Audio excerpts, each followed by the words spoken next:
Welcome to Revolutionary Optimism. Living at this time in history, we are challenged with the convergence of crises that is affecting our daily lives.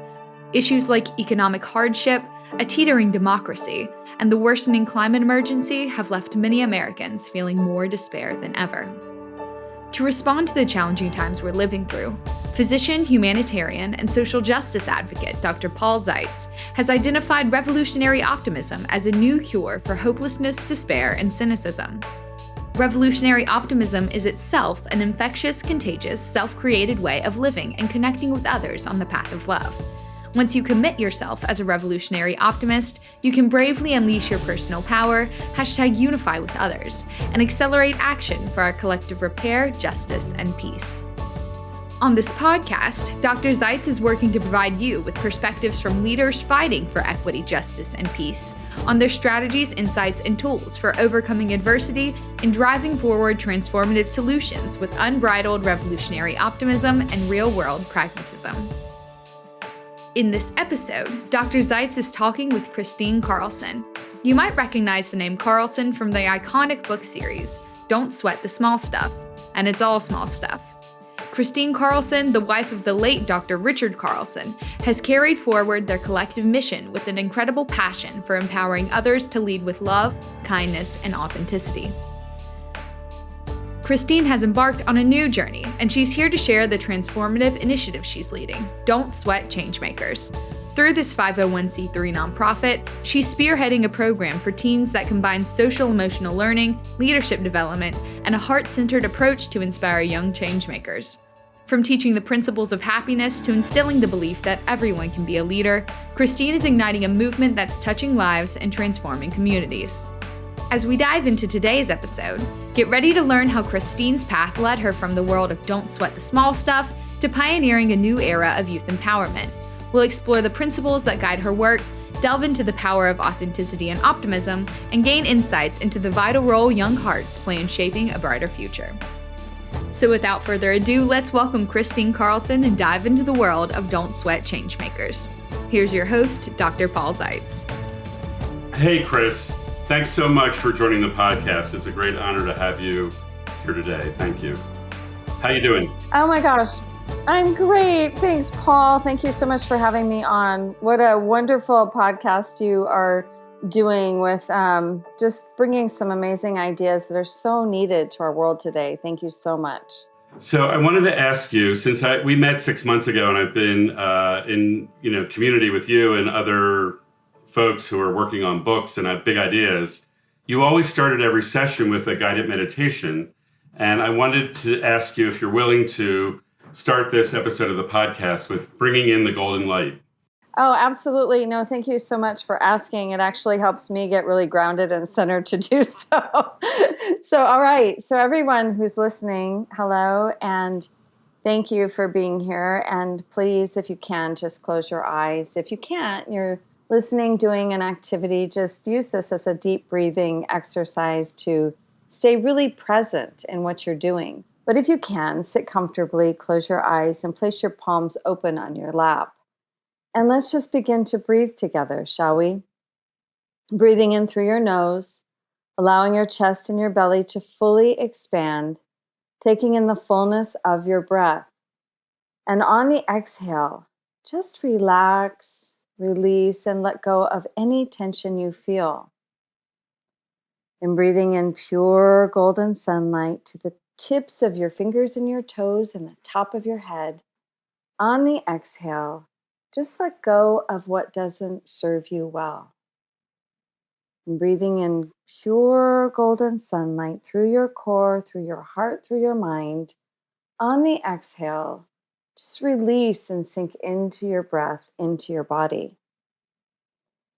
And breathing in pure golden sunlight to every cell of your being, place your hand on your heart, activating your heart, opening your heart, and spend a moment thinking of one thing you feel grateful for. And as you fill your entire being, every cell of your being, with pure golden gratitude, just continue to exhale and release and let go. Breathing in pure golden gratitude to the top of your head, to the tips of your fingers and your toes. Exhale and release any fear you feel in your body. And breathing in pure golden gratitude to every cell of your being. On the exhale, allow that gratitude to wash over you like a cascading waterfall of pure joy. And breathing in pure golden gratitude through your core, through your heart, through your mind. On the exhale, allow it to wash over you again like a cascading waterfall of pure joy. And taking one last deep breath in, filling your entire being, every cell of your being with golden gratitude and light. On the exhale, go ahead and open your eyes. Okay. I could stay there all day, but thank you so much for that. It's always an honor to be starting any connection with others with presencing ourselves. And your meditation is a powerful one. And I really appreciate it, your guided sweetness. Thank you. So, Chris, there's so much we could talk about. I see you as a person that is a leader in I think you and I discussed as the leader in the happiness movement. I'm a movement builder. We're building a movement of revolutionary optimists. We want to recreate our country and our world. We want to put love at the center. And I think people get challenged by this idea that we could be happy while doing that because there's so much suffering in the world, or so much suffering within ourselves, so much woundedness and trauma and healing that we have the opportunity to do. And then our collective suffering. How can you be happy in all that? So can you share with us your journey about living life happily? You've had really tough stuff happen, and why don't we go from there? Yeah, well, I guess like the place to start is always with my personal story so that people know a little bit about the journey that I've been on. As you might have noted in the introduction, that I am the co-author with my late husband, Dr. Richard Carlson of the Don't Sweat the Small Stuff books. Our journey in the happiness movement really was Richard leading as a pioneer in the happiness movement. He is very much considered a pioneer in the field of positive psychology. While he's not noted that by positive psychology, he was one of the very first people to ever write a book with the word happy in the title. His book, You Can Be Happy No Matter What, the 5 Principles of Happiness. And, he wrote Don't Sweat the Small Stuff was his 10th book. And prior to that, he'd written Shortcut Through Therapy, Stop Thinking, Start Living, You Can Be Happy No Matter What, You Can Feel Good Again, all these other books. And Don't Sweat the Small Stuff came at a time that really took off in the world when technology was rising. And, here we were with all this technology rising with email and all these new things, the internet. And yet people thought that technology was going to give us more time. But what it did was it gave us more overwhelm than ever. And so Don't Sweat the Small Stuff really took off during that time and became this global phenomenon. Well, fast forward 10 years later, Richard and I were standing in the kitchen at the 10th anniversary. And he said to me, Chris, what's really cool about our book series is about every 10 years, there's going to be a whole new group of people that are sweating the small stuff, a whole new generation of people. And because it's written with such relevancy, it's always going to be timeless. And about a week later, Richard got on a flight to New York, and on the descent of that flight died suddenly from a pulmonary embolism. And we were both in our mid-40s. I was 43. He was 45 years old, or young, I should say. And our kids were in high school. It really was a really shocking moment for everyone, especially myself and my girls and Richard's parents, who were both still alive, his sisters, everyone, his fans. Richard was such a vibrant man. So the fact that he could just get on a plane and die from a pulmonary embolism was just mind-blowing. And yet it happened. And it sent me, I can speak for my own journey, and my kids on a new trajectory of life. One that was totally different and full of a lot of grief and a lot of loss. And and taught me how to reclaim joy, taught me how to heal, taught me how to love again. And moreover, really allowed me to discover my true authenticity and my authentic expression. And I like to say that one of the only benefits of going through that kind of heartbroken, open loss for me was the awakening aspect of it, that I didn't realize like how much I was living with more of a wall around my heart than I wouldn't have even known, because it didn't look like I was living that way, or that I was living somewhat asleep to my own personal mission or my own personal contribution to the world. But my role at the time was to be Richard's wife and mother to my kids. And I was the one who was the crystal in our moving family clock, I was the one that kept the whole thing going. And so I saw that as my great contribution, was holding him up in the world. Well, suddenly with his death, I wasn't holding up the perfect life anymore for anyone. Our life was shattered. But in that, there was this newfound freedom and wisdom that grew in me and was awakened in me as I started to witness myself recovering from loss.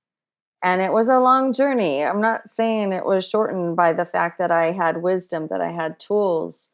I mean, the journey of recovery from loss is about releasing an old dream, an old idea of what your future is, and stepping into a new life and a new beginning. And that's not easy to do for anyone when they lose a spouse or partner that they really, truly love and cherish. That was more than just a spouse or partner, was all relationships to them. So it was a difficult time in mine and my daughter's lives, but it taught me so much. And it really taught me that I could stand at the pivot turn of what could be a bitter experience of the rest of my life or a better experience. And I chose to live better. I chose to feel better. I chose to rediscover a path of joy. And I did return to joy.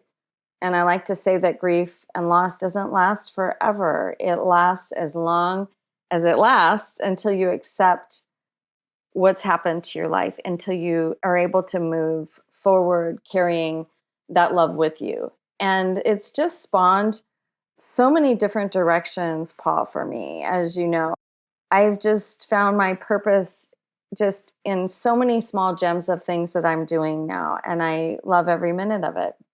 Yeah, thanks, Chris, for sharing all that. And also the way that you share it in the books that you're writing. I've read several of them at this point since we met 6 months ago, and I appreciate your wisdom that you're now sharing with everyone. And as part of this podcast, the idea is to acknowledge people for making those choices. You made choices to transform yourself with happiness and joy. And one of my spiritual mentors talks about, love and grief are the opposite sides of the same coin. As much as you love someone is how deeply you grieve. Absolutely. It's about living a path of love. The other thing that your wisdom shares is that, you have to choose joy too, And I would add, and maybe I would like to ask you, what you think of this is that, the idea that I'm living in is this idea that you can face the truth of all the suffering that is ongoing within myself and in my midst, in my family, my community, my world, and at the same time hold the happiness and joy experiences of my life and the blessings and the privilege, actually. And it's all held in a broader joy field. So the broader joy field allows us to, face the suffering and enjoy happiness like you're teaching. I love the quote by Kahlil Gibran, and it is that your greatest joy is your sorrow unmasked. Mm. And that spoke to me so profoundly and still does. And I was speaking to somebody the other day, and he was crying, he was in grief, and he was apologizing for crying. And I was like, don't ever apologize for crying because you're in grief. This is like how you heal. He's like, well, I've just always been told I'm too sensitive. And I said, well, better be too sensitive than not sensitive at all. I said, because, your joy is going to be so great when you're through this time. And all crying and all sadness and suffering ever does, if we allow it to, is carve out a greater place for the heart to expand in joy. Yeah. And certainly that's been my experience, is that if you make that choice, that your heart is open, then you will expand and you'll actually be able to hold more love than you could have ever imagined. Yeah, I want to segue from that point to this book this is one of the books that you wrote, and it's called An Hour to Live and an Hour to Love. You and I have talked about death awareness or mortality awareness. And I think when you have a shocking loss like you experience, that heightens that kind of mortality awareness. As a physician, I developed that practice, having studied Stephen Levine and A Year to Live and all that kind of stuff, about the idea that I don't know when my last day is going to be. So I actually live that way. That's why I put out some emails sometimes in case the plane goes down, or in case I'm not there to send the next email. I want my latest thoughts to be shared so that they're alive, as part of my, as if I happen to have passed. So this book, though, I shared with my wife, Mindy. We were with a group of people and we shared it around. Everyone is so touched and moved by these 60 pages or so, the deep wisdom. Can you explain just a bit about this book, An Hour to Live and an Hour to Love? Because I think it's worth reading for everyone listening. Yeah, it was a letter that Richard wrote to me on our 18th wedding anniversary, about 3 years before he died. He was sitting in his office one day, and he was also a Stephen Levine fan and loved Stephen as a human. And he was reading his book, A Year to Live, and Richard decided that, he didn't want to wait to answer that question. If you had an hour to live and could make one phone call, who would it be to? What would you say? And why are you waiting? And so he decided to sit down and write his answer. And he just wrote this incredibly beautiful love letter, really to me and my girls. It was mostly to me, but it was also to our girls. It was just incredible. And what was more incredible about it was that he did it 3 years before he died. He had the foresight to put down on paper all the things that he would say to us in his last hour of life. And what was even more incredible for me was that letter became so much solace in my grief. And I ended up publishing it back to Richard as a tribute. And in essence, he wrote his own tribute. I wrote my response to him in that letter, where I was sitting right at the very beginning of my loss. It was just, it's just a really beautiful piece of our love story. But I think the way it touches people the most is, don't wait to say the things that you love. Don't wait to live for this moment, because this moment really, really, really could be the last moment. And it certainly, proved to be that way for him. Thank you so much for sharing his letter and your response and the whole tapestry of healing and loving in the face of circumstances. And I really do think that your experience and the way that you share about it is universal. So really, all people experience loss. All people have trauma. There's a lot of healing opportunities that we see that are possible in our country, and this is a universal story of healing and love from the heart. It's so heart driven. My wife and I was like, "Oh, I'm going to write you a letter like Richard wrote to Chris," and it's just like I ended up not being able to do that. We did create our recent getaway as a happiness retreat. And we said we were going to practice being happy and smiling in the face of any circumstance. So we both are, living into that as a new way of being. And it's really been powerful for me. And it came out of your teachings and this book. It came out of our exploration of all this and bringing it into me and my marriage. So thank you for that. You're welcome. Yeah, it kind of helps you have a sense of humor if when you have to, you start to play that game about flights getting canceled. I mean, really the small stuff. Like there is so much small stuff that happens that, people get so mad at. Spill your coffee on your shirt, people cut you off in traffic. Somebody's got more items in their grocery cart at the line than they're supposed to in the, 15 item line, all those just small stuff things that, can poke you with annoyance or even anger. And yet it really just takes some of your life away without having perspective about it. But if you can make it your joy to smile at those things and to say, oh gosh, how innocent that person might be in that moment to be doing that, or, oh shoot, too bad I spilled coffee on my shirt. I'm not going to get mad about it, that it helps. It helps with optimism. Yeah, so it is part of revolutionary optimism, it turns out. And I want to share quickly. Last week, I was a part of a climate emergency defiance direct action where I was putting a sign on the White House and we had protesters. We were calling on President Biden to keep his promises and end fossil fuels. And we were calling on him to declare a climate emergency.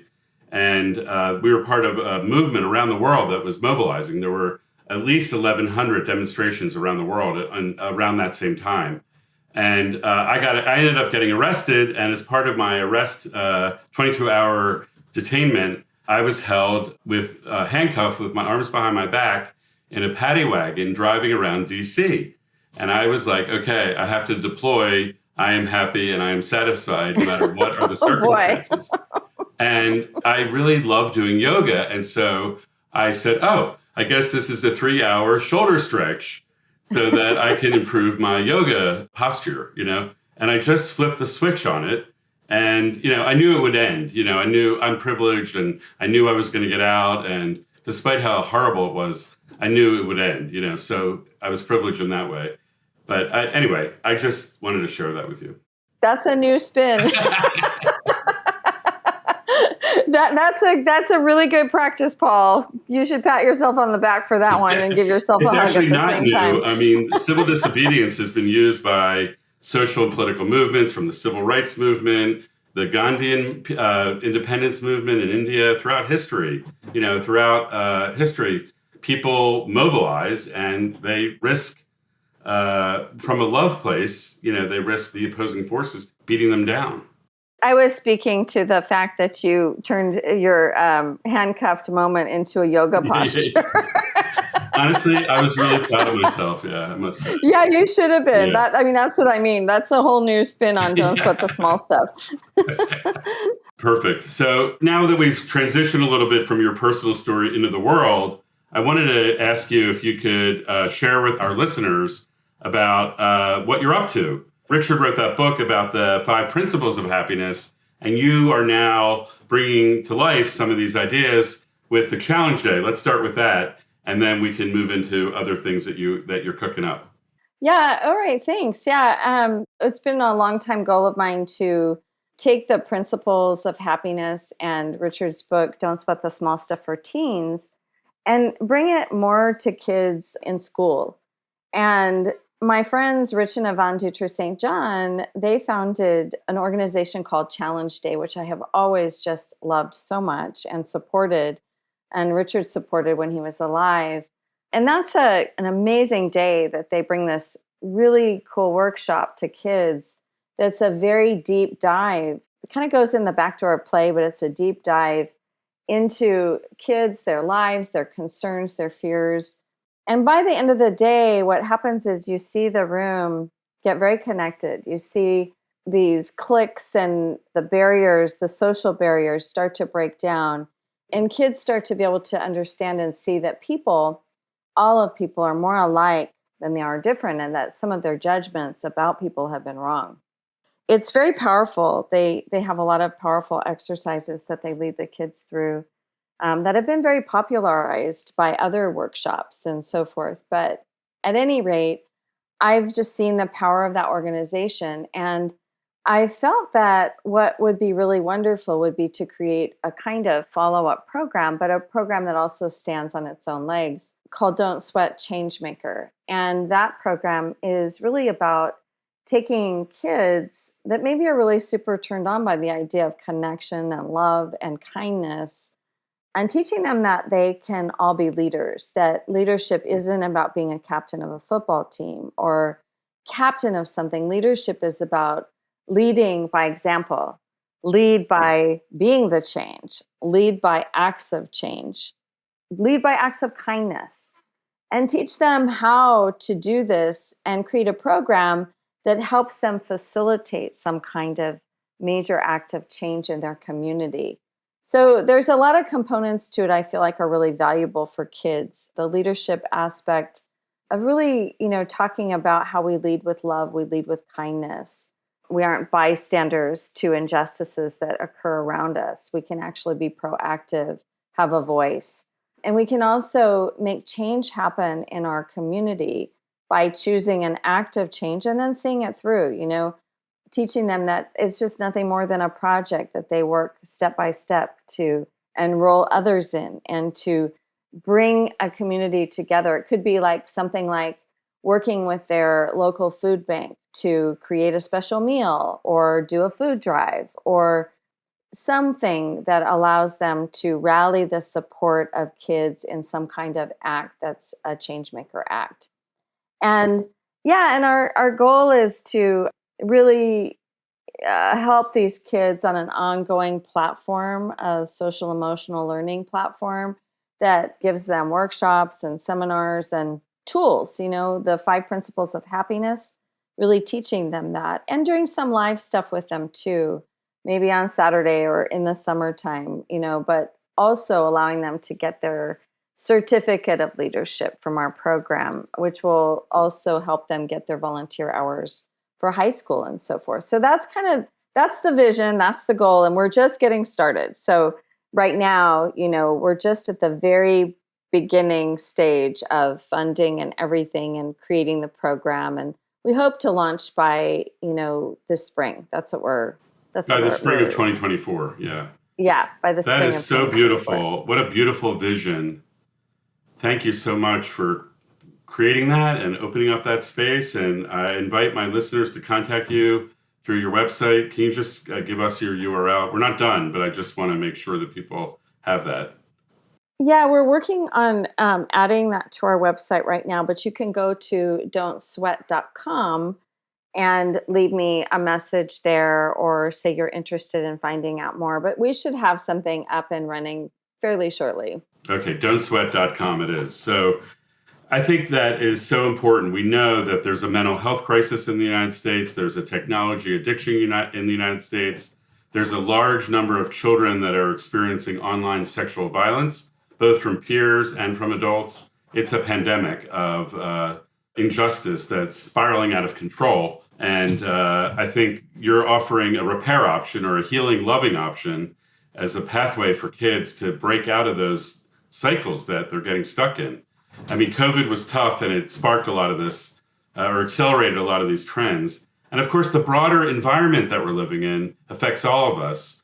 And I do want to ask you for you to, explore with me, we're calling it a happiness movement, for lack of a better term, that you're a leader in. How do you see that as playing a role in healing our divided country? Well, that's a really good question. One of the things that I think about when I think about division is it's just a lot of ego identification, and when I talk about ego mind, I think about the part of our mind that is attached to being a certain way, and it has a highly judgmental function. It's got a highly divisive function, and it uses fear to generate this divisiveness and this separation, that the ego mind separates us and is the opposite of unity. It's the opposite of love. And people always say, well, how do you get out of that? Because, as human beings, we've got one. We all have one. But the thing is, the practice is to stay centered in love and stay centered in the present moment. The thing about ego is it really can't exist in love and it can't exist in the present moment.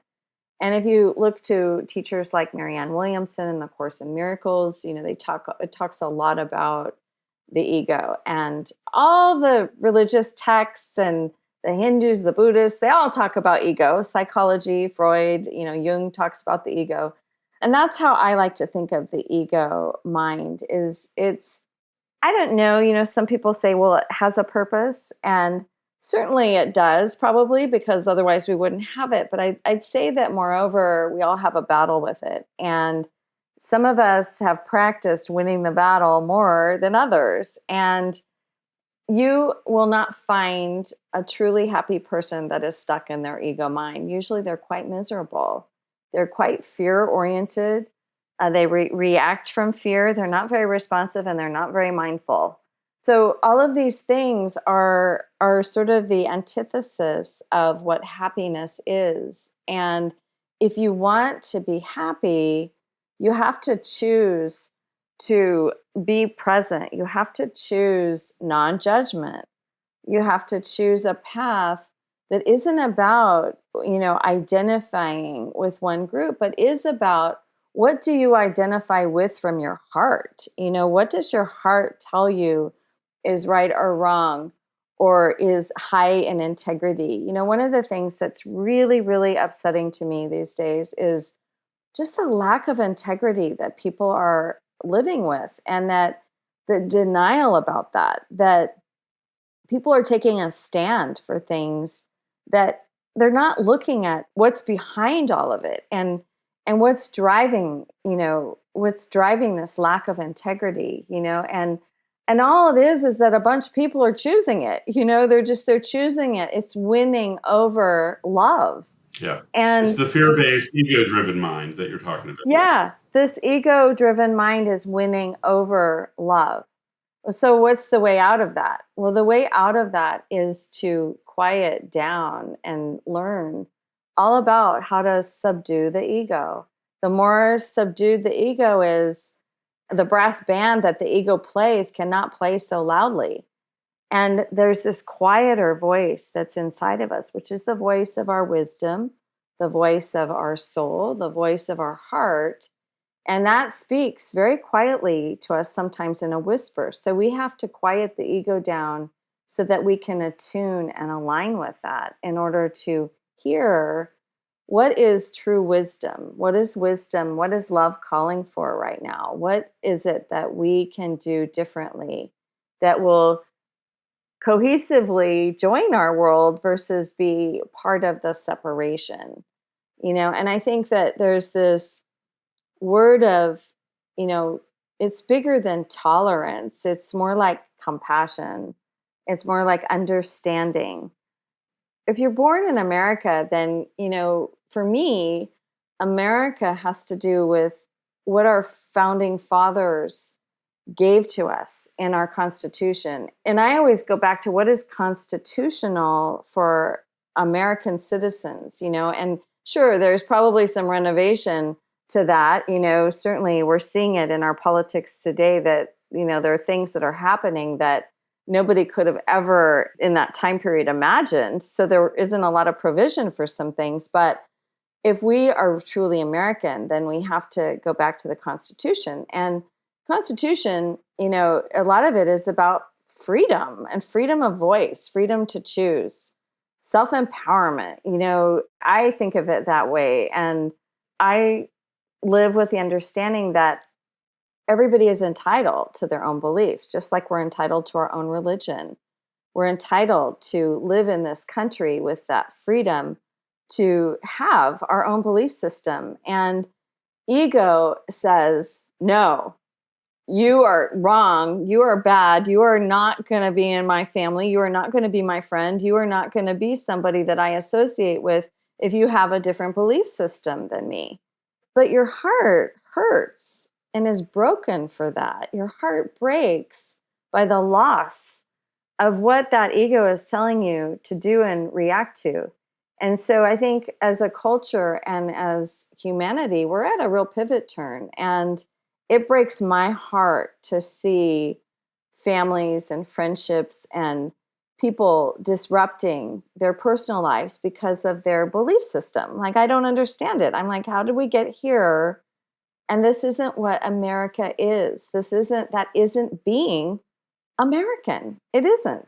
Yeah, thanks, Chris. I appreciate that perspective. And I do want to share with you a perspective about the Constitution, which is that some political leaders have, referred to the Declaration of Independence and the Constitution as having elements of a mission statement for what America could become, what the United States could become, and it was flawed from the beginning. I have to say this because we know that 2/3 of the creators of all this were white men, slave owners, and they were oligarchs at the time, and they wrote this to protect their own economic interests. And they also, while they were inspired and they were visionary in creating the idea of a participatory, authentic democracy, unfortunately, we have not fulfilled upon that.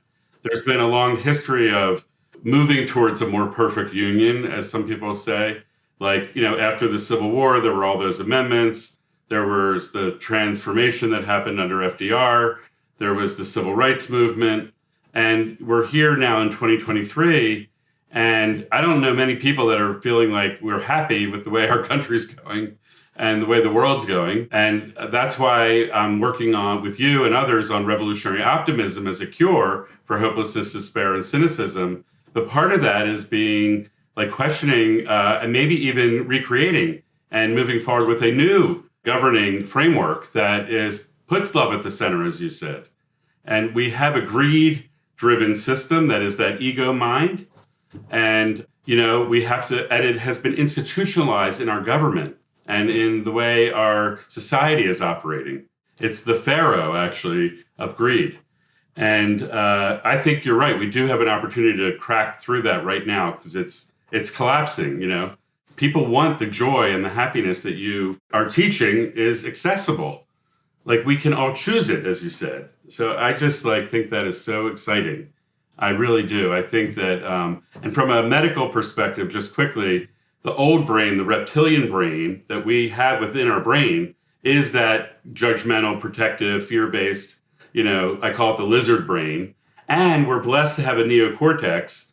And we know we have neuroplasticity. We can create new neural pathways that default towards joy and happiness by doing the practices that you teach. That's why we started with your meditation, because it's living that way of rewiring your brain with happiness. So I think that you want to roll this out to youth across the country. And I have to ask you one last question, though. Can you share with us how you think the principles of happiness and your vision for Don't Sweat Changemakers would apply to all youth of all economic levels, all races, all genders? How do you see it being applicable across the tapestry of humanity? Well, I see, Paul, that our books, Don't Sweat the Small Stuff, all the Don't Sweat the Small Stuff books have been popular throughout all the different cultures, and they have somehow been able to bypass any sort of separation from race, religion, even age, socioeconomic status, and even the barriers of language.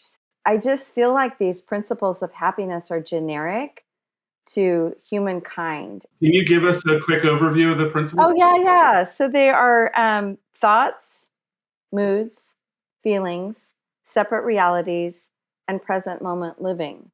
So it's teaching people about the nature of their thoughts. It's teaching people about that we all have moods and that life in a low mood looks very different than life in a high mood. It's teaching people that we have feelings and that our feelings are very important once we get to that feeling state, that we need to acknowledge our feelings, but also our feelings provide information as to what we're thinking, the content of our thinking.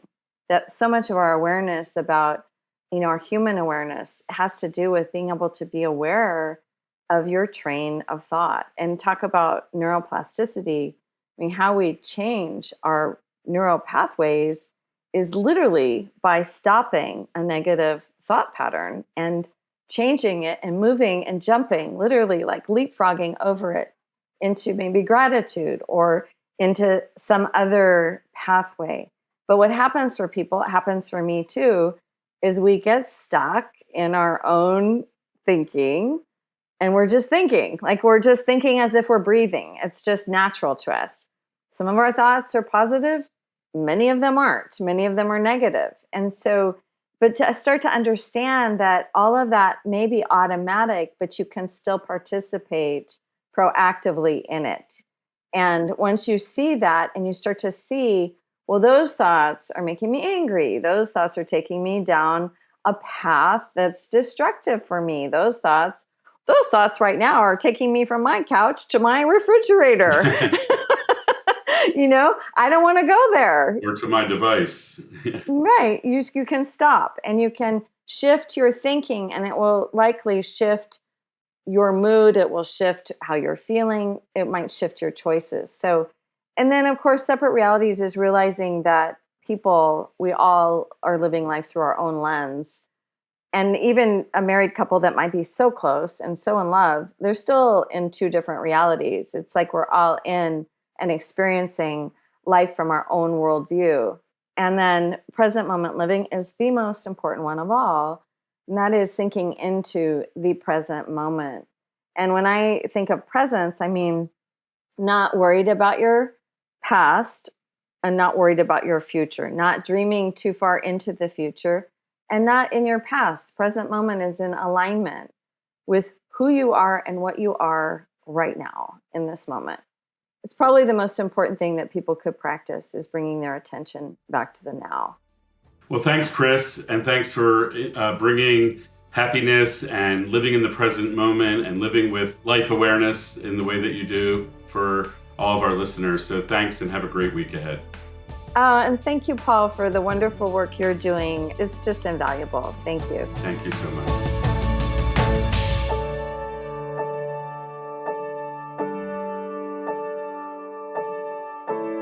Well, thank you for listening to that fascinating conversation with Kristine Carlson.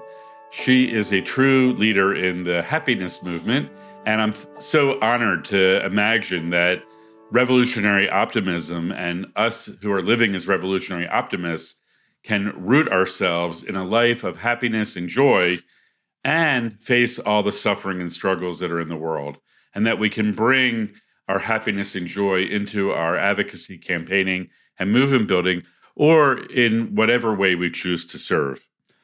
Chris's life story is monumental in the tragedy that she experienced with the unexpected loss of her beloved husband, Richard Carlson.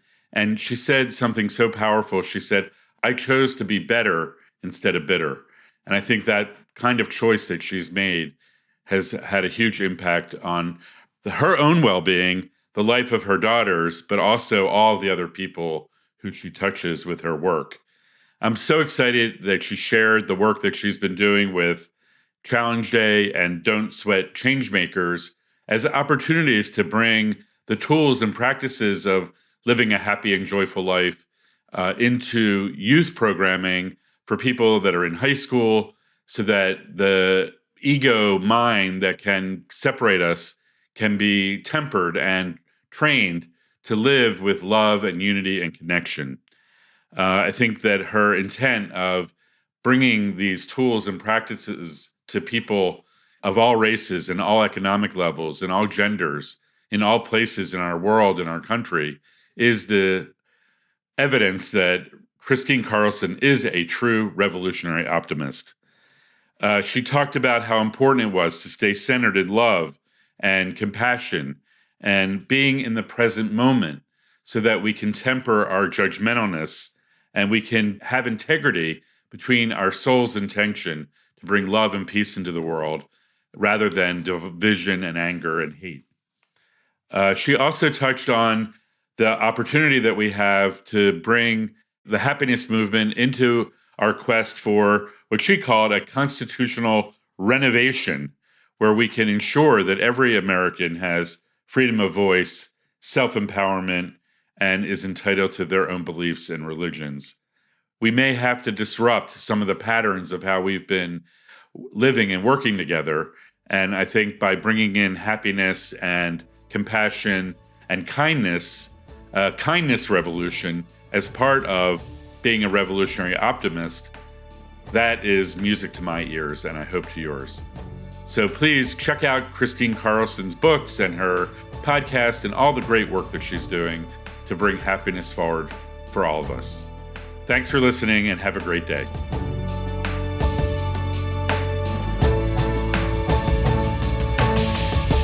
Are you ready to be part of the revolution? To learn more about revolutionary optimism, please visit drpaulzeitz.org.